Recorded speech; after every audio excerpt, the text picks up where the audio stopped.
सहाय इन महिलाओं को हो रही है। और ये जो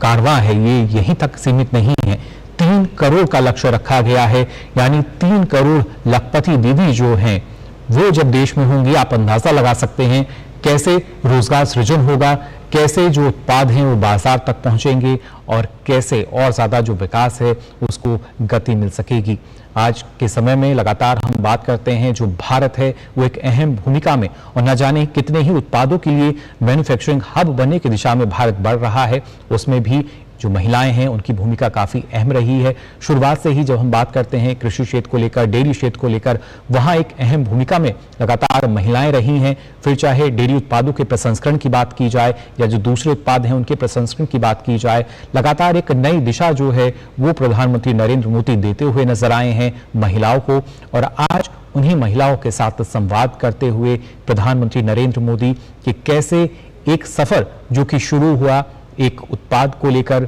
कई महिलाएं ऐसी हैं जिन्होंने सीएससी के जरिए ऋण की सुविधा उन्हें मिली, प्रशिक्षण उन्होंने लिया और उसके बाद प्रसंस्करण इकाई यानी जो प्रोसेसिंग यूनिट है उसके लिए भी ऋण की सुविधा सरकार द्वारा दी गई और उसके बाद उन्होंने अपने उत्पाद जो हैं वो निर्मित किए। आज के समय में ना जाने कितने ही प्रसंस्करण हैं वो लगातार यहाँ हम देख सकते हैं, उनका लाभ उन महिलाओं को लगातार मिल रहा है। कैसे ये महिलाएं अब एक सार्थक होते हुए एक साथ आगे बढ़ रही हैं। और सवाल यही, क्योंकि अभी भी ना जाने कई ऐसी हो सकता है महिलाएं हों जिनको लगता है कि आखिर लखपति दीदी कैसे बन सकते हैं। तो आपको बता दें लखपति दीदी जो हैं वो स्वयं सहायता समूह की सदस्य होती हैं जिनकी वार्षिक घरेलू आय जो है वो करीब 1 लाख रुपए से अधिक है। और वित्तीय सफलता से परे अगर जब हम देखते हैं कैसे अपनी स्थायी आजीविका के लिए उनको कड़ी मेहनत करनी पड़ती है, कैसे बेहतर जीवन यापन वो कर सकते हैं, वहाँ ये सारी जानकारी यानी जो सेल्फ हेल्प ग्रुप हैं, स्वयं सहायता समूह हैं, वहाँ दी जाती है, प्रशिक्षण उनको दिया जाता है। वित्तीय साक्षरता जिसकी पहले एक कमी जाहिर तौर पर देखी जाती थी, जो महिलाएं हैं मान लिया जाता था कि वो उतनी जागरूक नहीं हैं आर्थिक मामलों को लेकर, वित्तीय मामलों को लेकर, लेकिन स्वयं सहायता समूह में जो महिलाएं हैं ना सिर्फ अलग अलग पद पर रहती हैं बल्कि वित्तीय साक्षरता को लगातार बढ़ाती हैं, कैसे और ज्यादा लाभ उनको मिल सकता है। और उसमें अहम भूमिका कौशल विकास की भी नजर आती है जिसके जरिए जो महिलाएं हैं वो अलग अलग क्षेत्रों में हम कह सकते हैं पारंगत होती हुई नजर आती हैं। और हर आयु वर्ग की महिलाएं आप देख सकते हैं यहाँ भी जिन महिलाओं के साथ प्रधानमंत्री नरेंद्र मोदी संवाद कर रहे हैं, कैसे इन महिलाओं के साथ अगर देखा जाए तमाम जो दूसरी महिलाएं हैं वो जुड़ी हैं, क्योंकि ये कड़ी है जब हम स्वयं सहायता समूह की बात करते हैं, कैसे इसके जरिए लगातार जो महिलाएं हैं वो जुड़ती हुई जाती हैं और कहीं ना कहीं आत्मनिर्भरता को बढ़ावा जो है वो मिलता हुआ नजर आता है। स्वरोजगार की बात की जाती है, कैसे जो महिलाएं हैं वो स्वावलंबी हो सकती हैं। ये तमाम जो पहलू हैं वो जाहिर तौर पर सरकार की इन योजनाओं के जरिए सार्थक होते हुए नजर आते हैं। और इसके लिए तमाम जो अगर बात की जाए सरकारी विभाग हैं, मंत्रालय हैं, निजी क्षेत्र हैं, बाजार के अनुभवी हैं, सबके बीच एक बेहतर सामंजस्य जाहिर तौर पर देखने को मिलता है। और उसके बाद जो योजना है उसका कार्यान्वयन जो है वो देखा जाता है, किस तरीके से उसका कार्यान्वयन किया गया है, कैसे अलग अलग क्षेत्रों में जो महिलाएं हैं उनको कौशल प्रशिक्षण उनको दिया गया है। क्योंकि आज के समय में ना सिर्फ सामाजिक बल्कि आर्थिक सशक्तिकरण जो है वो काफी मजबूत हो जाता है। जाहिर तौर पर यही माना जाता है कि कैसे जो देश है जब वो प्रगति करता है उसकी जो विकास दर है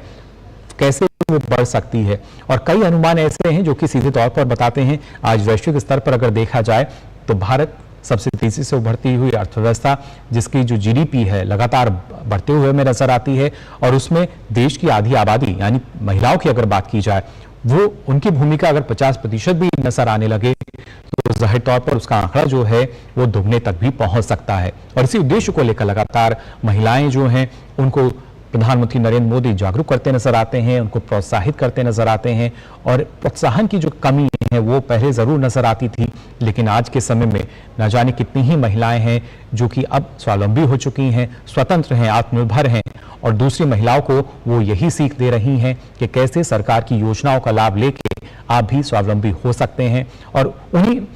का जो सफर है, उन्हीं की जो कहानी रही है उसको जाहिर तौर पर यहाँ सुनते हुए और बात करते हुए नजर आ रहे हैं प्रधानमंत्री नरेंद्र मोदी। इन तस्वीरों में आप देख सकते हैं कैसे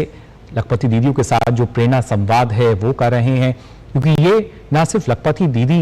हैं बल्कि तमाम महिलाओं के लिए एक प्रेरणा का स्रोत भी हैं। इनके सफर की जो शुरुआत है जाहिर तौर पर वो आसान नहीं रही, और कोई भी सफर हो उसकी शुरुआत आसान नहीं मानी जा सकती, लेकिन जब आप एक मुकाम पर पहुंचते हैं, एक शिखर पर पहुंचते हैं, वहां देखा जाता है कैसे आपका सफर रहा। और उस सफर में तमाम मुश्किलें हों, लेकिन उस सफर में आपको सहयोग मिलता है, मदद मिलती है, ना सिर्फ आर्थिक रूप से, या हम बात करते हैं कैसे अगर कौशल प्रशिक्षण इन महिलाओं को मिला, काफी मदद महिलाओं को जाहिर तौर पर मिलती है। उसके बाद ये महिलाएं आज तमाम दूसरी महिलाओं के लिए एक मिसाल बन चुकी हैं, प्रेरणा का स्रोत बन चुकी हैं, और उसी वजह से इन महिलाओं के साथ प्रेरणा संवाद जो है प्रधानमंत्री नरेंद्र मोदी कर रहे हैं। अधिकांश लखपति दीदी जो हैं 1 लाख से अधिक सालाना आय उनकी हो चुकी है, और ऐसे में ना सिर्फ जब हम आय सृजन की बात करते हैं, उसके साथ साथ रोजगार सृजन, बल्कि जो बचत की बात की जाती है, आमतौर पर यही माना जाता है कि बचत और जो महिलाएं हैं अच्छी समझ वो रखती हैं, लेकिन वित्तीय अनुशासन की जाहिर तौर पर कुछ कमी नजर आती है। अब वो कमी जो है सरकार ने दूर कर दी है। बीच में कई सारी चुनौतियां होती थी, उन तमाम चुनौतियों को कैसे हम दूर कर सकते हैं, उनका एक सफल माध्यम जो है वो सरकार ने सुनिश्चित किया है। और ऐसे में अगर देखा जाए, ये तमाम जो महिलाएं हैं इसको सार्थक कर रही हैं कि नामुमकिन यहाँ कुछ भी नहीं है। सिर्फ आपको आवश्यकता है जागरूक होने की और सरकार की नीतियों को जानने की। सरकार लगातार हर किसी के साथ, हम कह सकते हैं, सहायता के लिए तत्पर है, मदद के लिए खड़ी हुई है, और उसी के जरिए आज जागरूक होकर ये महिलाएं तमाम दूसरी महिलाओं के लिए प्रेरणा का स्रोत बन चुकी हैं। तो प्रधानमंत्री नरेंद्र मोदी जो कि नवसारी में हैं और आज इन लखपति दीदियों के साथ प्रेरणा संवाद कर रहे हैं।